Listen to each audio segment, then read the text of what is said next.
Alisa chegara ortida 3-mavsum premyera qilindi va unda nimalar sodir bo'ldi? Qiziqarli serial.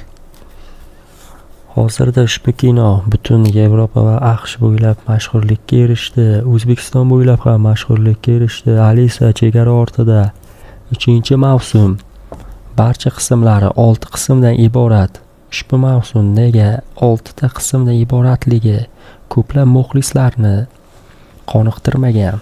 Alisaning 2020-yil 1-mavsumda 8 ta qismdan iborat edi. 2-mavsum 2022-yil 25-dekabrda premyera qilingan va 8 ta qismdan iborat edi. 3-mavsum esa bor yo'g'i 6 ta qismdan iborat. 3-mavsumda mashhur aktyorlar qatnashmagan. 1 va 2-mavsumdagi eski aktyorlar uncha qatnashmagan. 3-mavsumda ko'plab muxlislar negativ fikr bildirmoqda 3-mavsum serialida. 4-mavsum ham chiqishi mumkin 2027-yilda.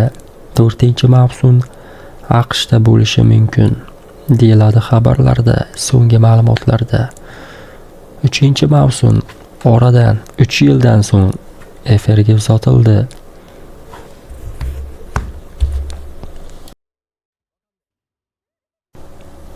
3-mavsumda Alisa va Usagi real dunyoda uyg'ongach, Joker ularni yana sinovga tortadi.